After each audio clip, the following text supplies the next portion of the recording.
اعوذ باللہ من الشیطان الرجیم بسم اللہ الرحمن الرحیم۔ ناظرین کرام السلام علیکم ورحمۃ اللہ وبرکاتہ۔ ناظرین، اسلام اور امن عالم کے موضوع پر اپنے ڈسکشن پروگرام کے ساتھ آج ہم آپ کی خدمت میں حاضر ہیں۔ اس موضوع پر بات چیت کرنے کے لیے آج اسٹوڈیو میں جو دو علماء کرام خاکسار کے ساتھ موجود ہیں، میں ان کا تعارف کروا دیتا ہوں۔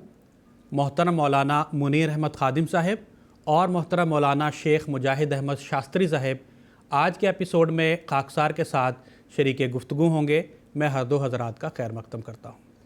ناظرین، اگر تمام اسلامی عبادات اور معاملات سے لے کر آئین اور قوانین سیاست و حکومت کا بغور جائزہ لیا جائے تو ان تمام چیزوں سے امن و سلامتی اور صلح و آشتی کا عکس لگتا ہے۔ یہی وجہ ہے کہ اسلام نہ صرف امن کا حامی اور دعوے دار ہے بلکہ قیام امن کو ہر حال یقینی بنانے کی تاکید بھی کرتا ہے۔ ناظرین، اس مختصر سی تمہید کے بعد خاکسار آج کے اس پروگرام کا پہلا سوال محترم مولانا منیر احمد خادم صاحب سے یہ پوچھنا چاہتا ہے کہ جیسا کہ ہم آج کل اکثر دیکھتے ہیں اور یہ سنتے ہیں کہ بعض مسلمان گروہ مذہب کے نام پر ناجائز حملے کرتے ہیں یا خودکش دھماکے کرتے ہیں، تو ہمارے پیارے آقا امام جماعت احمدیہ عالمگیر سیدنا حضرت خلیفۃ المسیح الخامس ایدہ اللہ تعالی بنصرہ العزیز نے کس طرح ان تمام امور کو جو ہے غلط ثابت کیا ہے اور کس طرح آپ نے یہ ثابت کیا ہے کہ ان تمام کا اسلام سے کوئی بھی عمل دخل نہیں ہے؟ سیدنا حضرت اقدس امیر المومنین خلیفۃ المسیح الخامس ایدہ اللہ تعالی بنصرہ العزیز جب سے مسند خلافت پر متمکن ہوئے ہیں، حضور کی خاص توجہ اس طرف رہی ہے کہ دنیا میں امن و سلامتی کا قیام ہو، کیونکہ آہستہ آہستہ دنیا امن و سلامتی سے ہٹتی چلی جا رہی ہے اور دن بدن وہ شگاف جو ہے بڑھتا جا رہا ہے۔ حضور نے تو یہ کوششیں اس زمانے سے شروع کر دیں جب کہ حضور بیان فرماتے ہیں کہ جب میں نے شروع میں یہ بات بیان کی تو بعض ملکوں کے بڑے بڑے دانشور بھی یہ کہتے تھے کہ یہ پتہ نہیں کس طرح کی باتیں کر رہے ہیں، لیکن اب جب کہ حالات ایسے ہو گئے ہیں تو اب وہ لوگ بھی کہنا شروع ہو گئے ہیں کہ اس وقت ضرورت ہے کہ دنیا میں امن و سلامتی کے قیام کو مضبوط کیا جائے، امن و سلامتی کا گہوارہ اس دنیا کو بنایا جائے۔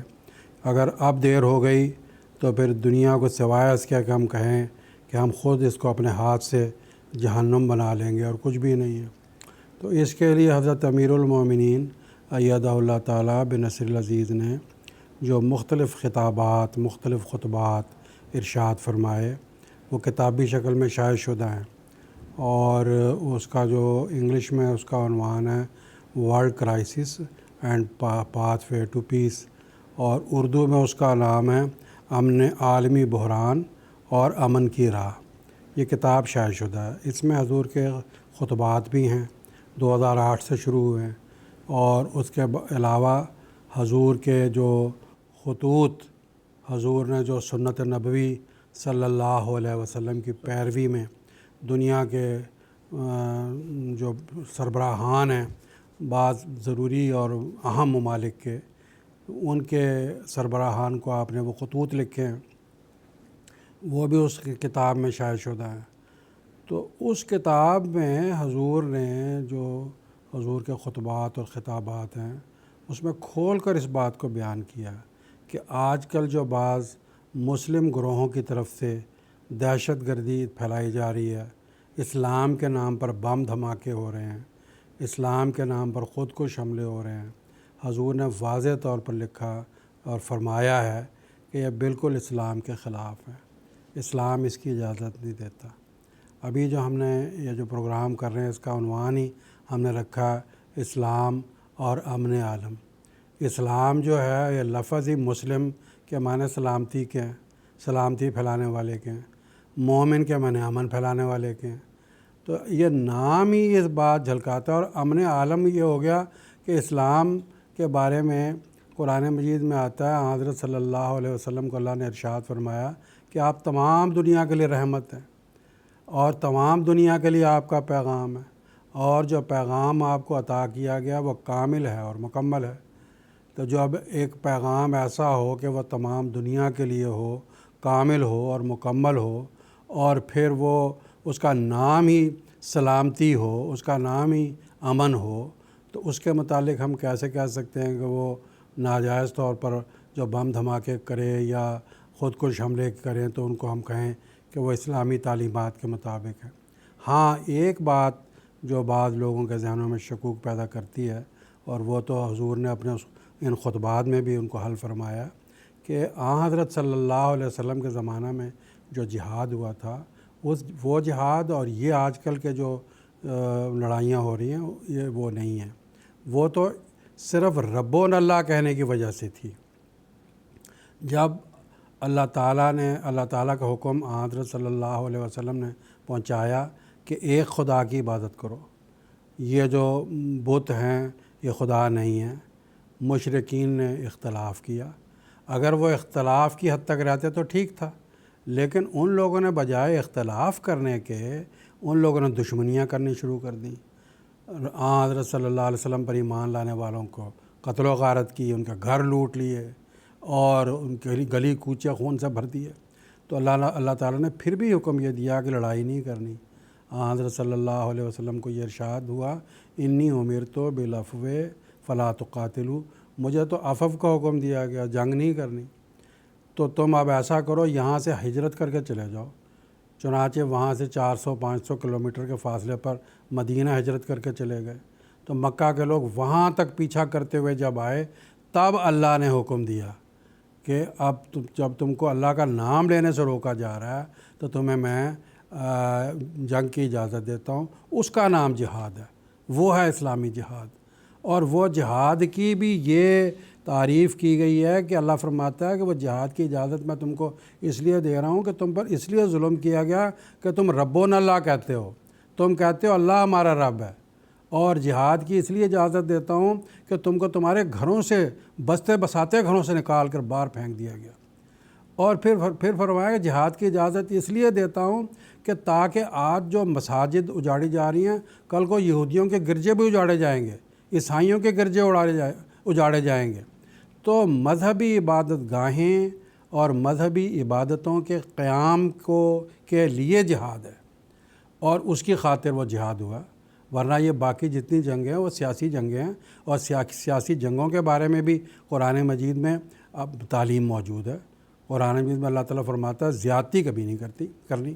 یہ میں آپ کو قرآن مجید کی ایک آیت پڑھ کر سناتا ہوں۔ فرمایا وَقَاتِلُوا فِي سَبِيلِ اللَّهِ الَّذِينَ يُقَاتِلُونَكُمْ وَلَا تَعْتَدُوا، جنگ کرو بے شک جو تم سے جنگ کرتے ہیں، لیکن زیادتی نہیں کرنی۔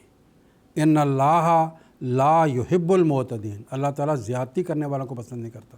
اب زیادتی نہ کرنے میں کیا کیا چیزیں شامل ہیں جنگ کرنے کے لیے؟ جب اس قسم کی بھی جنگیں جو مذہبی جنگیں تھیں آسم کے زمانے میں، جب حضور غزوے کے لیے بھیجتے تھے تو ہدایت کرتے تھے کسی مذہبی عبادت گاہ کو نقصان نہیں پہنچانا، کسی فصل کو نقصان نہیں پہنچانا، کسی بوڑھے کو نقصان نہیں پہنچانا، کوئی راہب خدا کی عبادت کر رہا اس کو نقصان نہیں پہنچانا، اس طرح کے لوگوں کو قتل نہیں کرنا، اور جو تم لوگ جو ہے جب جاؤ اللہ تعالیٰ کا ذکر کرتے ہوئے جاؤ، خدا کی یاد کرتے ہوئے جاؤ۔ اور جو شخص یہ کہتا ہے کہ نہیں میں مسلمان ہوں یا میں امن کی طرف آتا ہوں، میں اپنا ہاتھ لڑائی سے کھینچتا ہوں، تم لوگ بھی اپنا ہاتھ لڑائی سے کھینچ لو، زیادتی نہیں کرو گے۔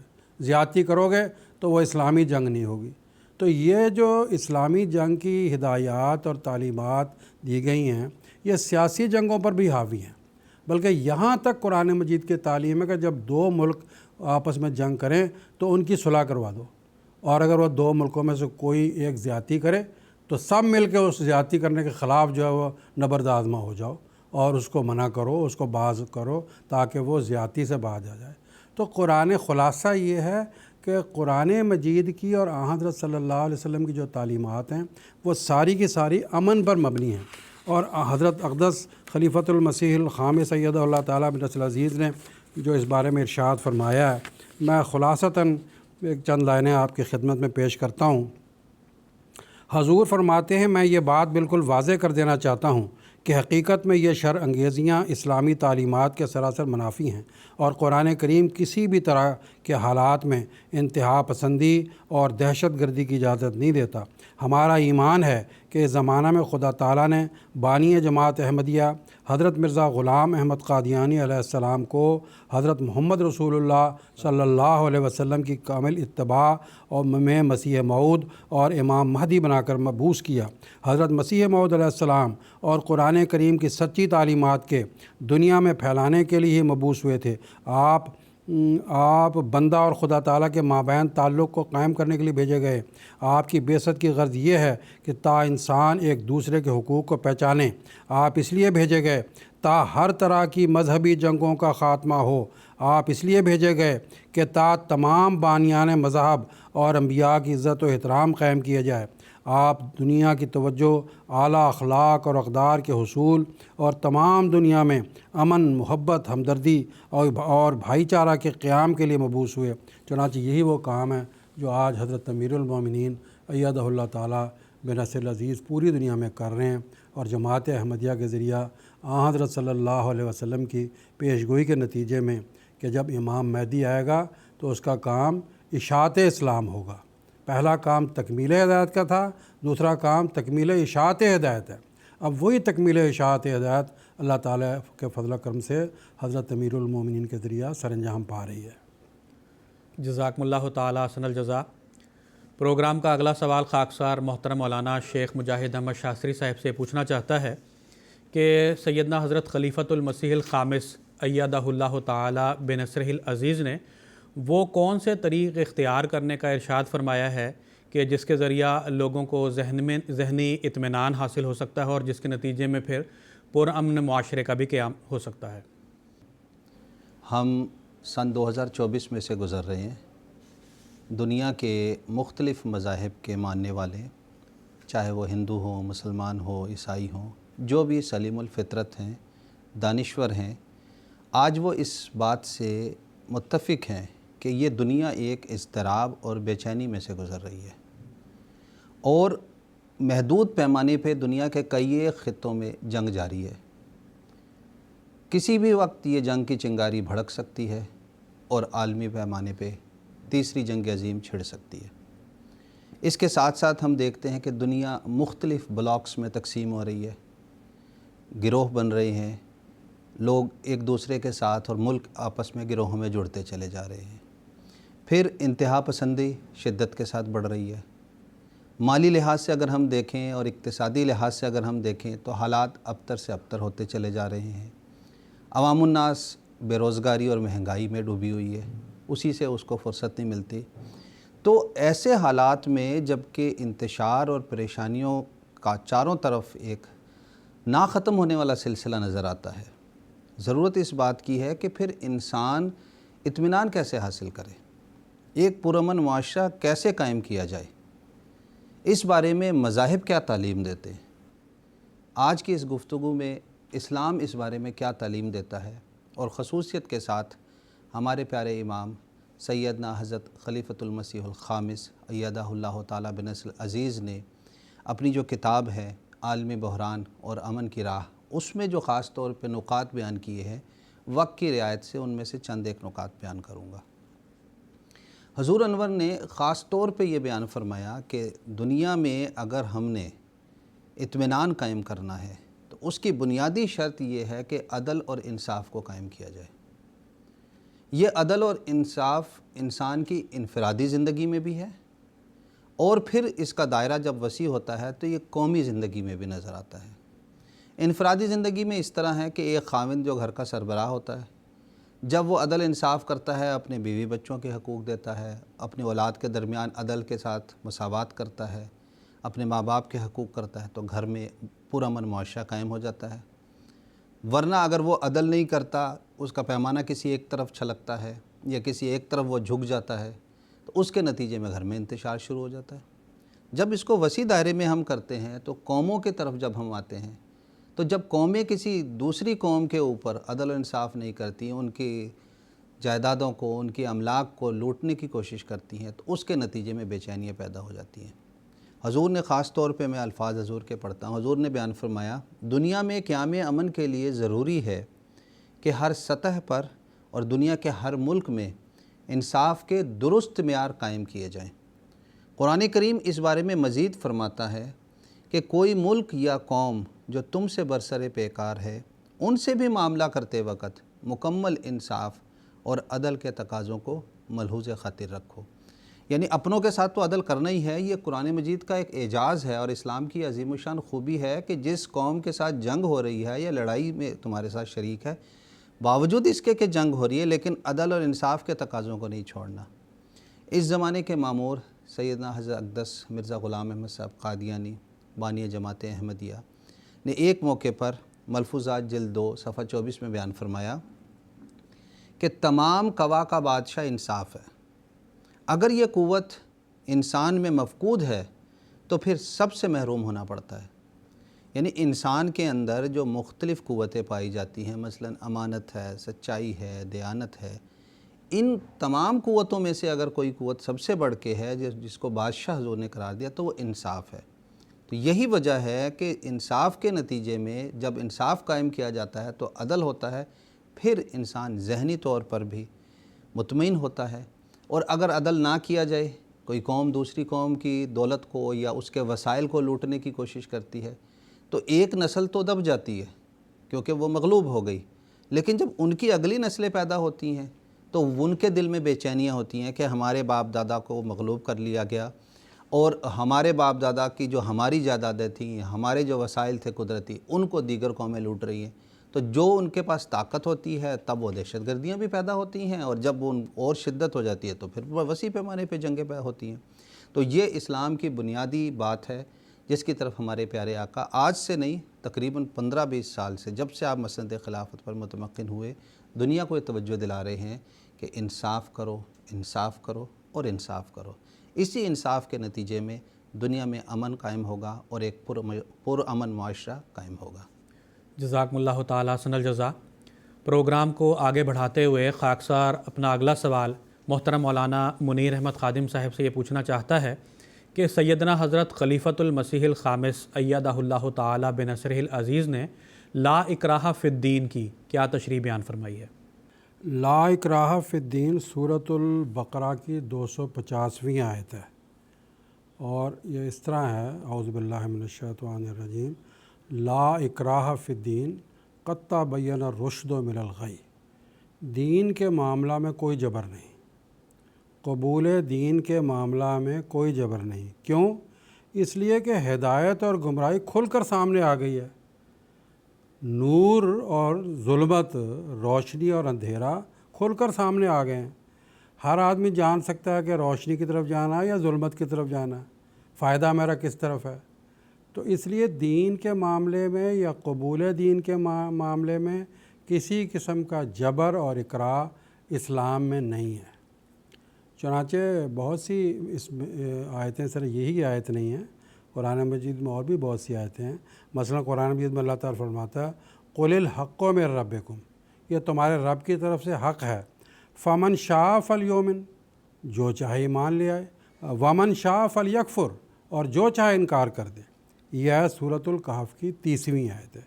اسی طرح قرآن مجید میں اللہ تعالیٰ یہ بھی فرماتا ہے قُلْ يَا أَيُّهَا النَّاسُ قَدْ جَاءَكُمُ الْحَقُّ مِن رَبِّكُمْ فَمَنِ اهْتَدَىٰ فَإِنَّمَا يَهْتَدِي لِنَفْسِهِ، اے لوگو یہ تمہاری طرف ہدایت آ گئی ہے، تم میں سے جو ہدایت قبول کرنا چاہتا ہے وہ اپنے جان کی خاطر قبول کرے گا، کر لے۔ وَمَنْ ضَلَّ فَإِنَّمَا يَضِلُّ عَلَيْهَا، جو گمراہی اختیار کرے گا گمراہی کا وبال اسی کے اوپر پڑے گا۔ تو یہ تو قرآن مجید کی ابتدائی تعلیمات ہیں، اور احادیث میں بھی بکثرت ہم دیکھتے ہیں کہ یہ تعلیمات آتی ہیں۔ چنانچہ آپ دیکھ لیں کہ جب فتح مکہ ہوئی ہے، مکہ فتح ہوا ہے، وہ موقع تھا اس وقت جبر کرنے کا، بکثرت لوگوں کو مسلمان بنایا جا سکتا تھا، سارے مکہ والے آپ کے زیر اثر آ گئے تھے، لیکن ان میں سے بہت سے لوگ غیر مسلم رہے، بہت سے لوگ غیر مسلم رہ کر جنگ حنین میں حضرت صلی اللہ علیہ وسلم کے ساتھ شامل ہوئے۔ بعض بھاگ گئے کہ ہمیں قتل کر دیا جائے گا، تو ان کو بلایا گیا واپس۔ چنانچہ اکرمہ کی بیوی گئی کہ آن صاحب نے تم کو معاف کر دیا؟ تو آن صاحب نے اس نے کہا کہ کیا میں کافر رہ کر بھی یہاں مکہ میں رہ سکتا ہوں؟ تو حضور نے فرمایا جس طرح جو بھی تم بن کر رہو رہ سکتے ہو۔ اس نے کہا اچھا پھر اگر ایسی بات ہے آپ کا دین اتنا وسیع تو میں تو پھر مسلمان ہوتا ہوں۔ چنانچہ وہ مسلمان ہوا، بعد میں بڑی بڑی خدمات اس نے سر انجام دی۔ چنانچہ یہ اسلام کی بنیادی تعلیم ہے اور اسلام کی تعلیم کا یہ حسن ہے کہ دین کے معاملہ میں کبھی بھی جبر کو جائز نہیں قرار دیا۔ ہاں یہ بات ضرور ہے کہ اسلام یہ کہتا ہے کہ اسلامی تعلیمات کو تبلیغ کے ذریعہ، پرچار کے ذریعہ لوگوں کو پھیلایا جائے۔ چنانچہ حضرت صلی اللہ علیہ وسلم کے بارے میں اللہ تعالیٰ نے قرآن مجید میں یہی ارشاد فرمایا کہ تمہارے ذمہ پہنچانا ہے، حساب لینا میرے ذمہ ہے۔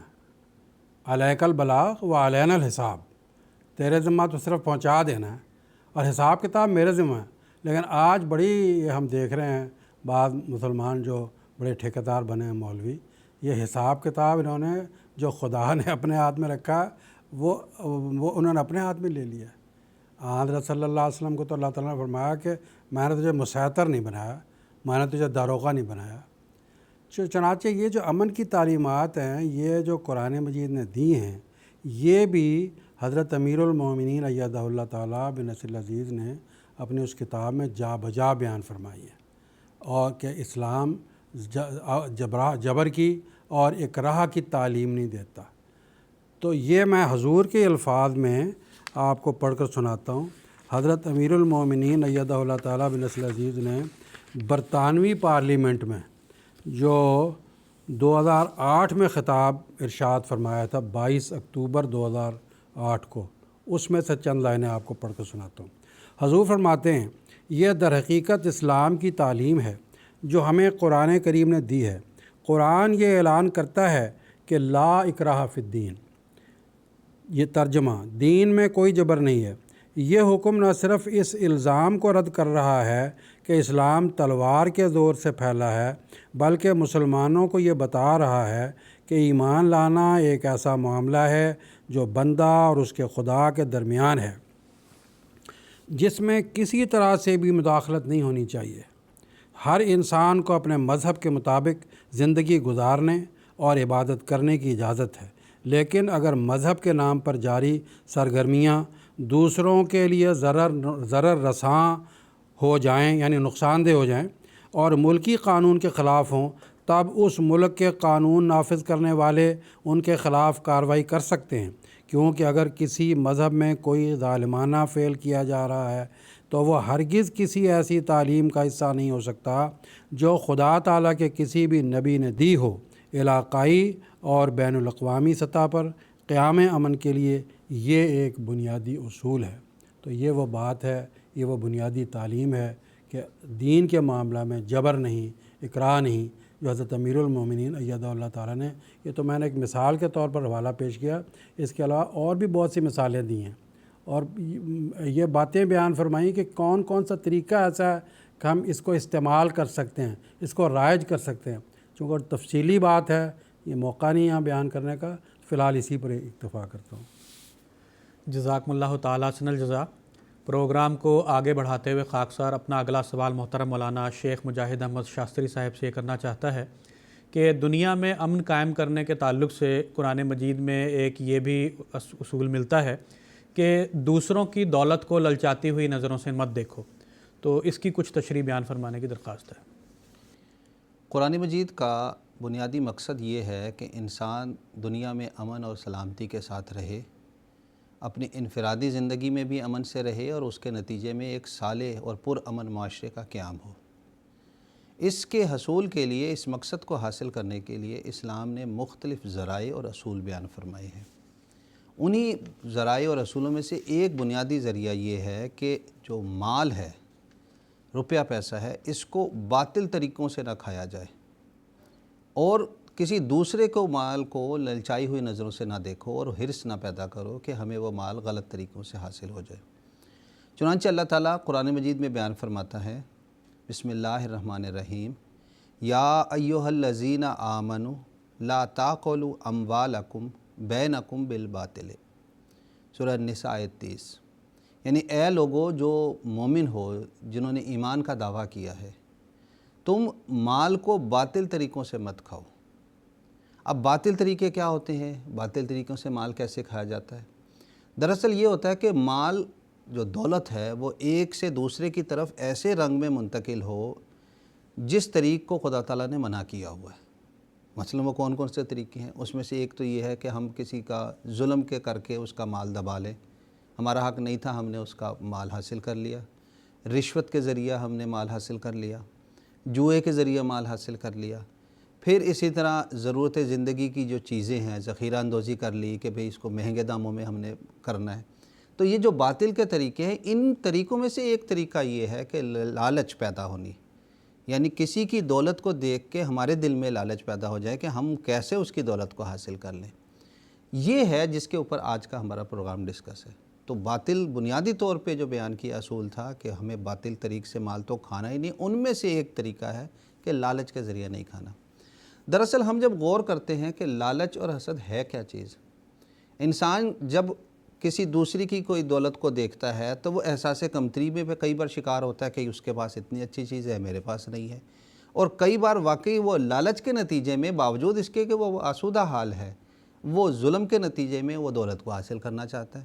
اس کے نتیجے میں انفرادی طور پر بھی امن بگڑ جاتا ہے، اور جب قومیں اس کے اوپر پابند ہوتی ہیں، یعنی لالچ پیدا ہو جاتا ہے ان پہ، تو پھر دنیا کا امن تباہ و برباد ہونے لگتا ہے۔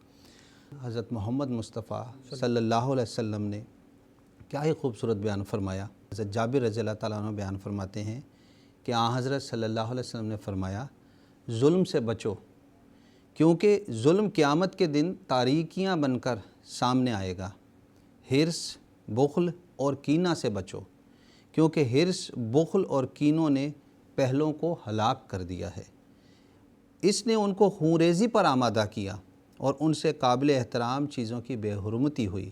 مسند احمد بن حنبل کی حدیث ہے۔ واضح حدیث ہے کہ لالچ کے نتیجے میں کیا ہوتا ہے اور اس کے کیا نتائج نکلتے ہیں، اور دنیا میں کس رنگ میں اس کے رد عمل ہوتے ہیں اور کیا کیا اس کے نقصانات ہوتے ہیں۔ پھر جب ہم قومی شکل میں دیکھتے ہیں کہ جب کوئی قوم کسی قوم میں لالچ پیدا ہو جائے تو وہ اپنے سے پسماندہ ملک میں، اپنے سے پسماندہ قوم کے وسائل کو لالچ کے ذریعے حاصل کرنا چاہتی ہے، اس کے نتیجے میں پھر دہشت گردی بھی پیدا ہوتی ہے اور ایک اسلحے کی دوڑ شروع ہو جاتی ہے۔ یعنی لالچ کے نتیجے میں جب اس نے قبضہ کر لیا تو دوسرے لوگ اپنی چیز چھڑانے چاہتے ہیں، اپنے وسائل کو بچانا چاہتے ہیں، تو دنیا میں انتشار اور پریشانیاں پیدا ہو جاتی ہیں۔ بانی جماعت احمدیہ سیدنا حضرت اقدس مسیح موعود علیہ الصلوۃ نے ملفوظہ جلد 2 صفحہ 101 میں بیان فرمایا، آپ بیان فرماتے ہیں، لذات دنیا تو ایک قسم کی ناپاک حرص پیدا کر کے طلب اور پیاس کو بڑھا دیتی ہے۔ جنہوں نے طب پڑھی ہے وہ جانتے ہیں کہ ایک مرض ہوتا ہے جس میں شدت سے پیاس لگتی ہے، تو وہ مرض کی علامات یہی ہے، جتنا بھی پانی پیتے جائیں وہ پیاس بڑھتی چلے جاتی ہے۔ تو مسیح اسلام بیان فرما رہے ہیں کہ لذات دنیا جو ہیں، یہ لالچ جو ہے، یہ دنیا کی لذت کے پیچھے جب انسان پڑ جائے گا تو اس کے نتیجے میں ناپاک حرص پیدا ہوتی ہے، لالچ پیدا ہو جاتی ہے، اور پھر کیا ہوتا ہے؟ طلب اور پیاس ہے جو ختم نہیں ہوتی، اور وہ ایک وسائل پہ قبضہ کیا تو پھر دوسرے کے اوپر، دوسرے تو تیسرے کے اوپر، اس کے نتیجے میں حسرتوں کی آگ پیدا ہو جاتی ہے اور دنیا میں فساد اور انتشار پیدا ہوتا ہے۔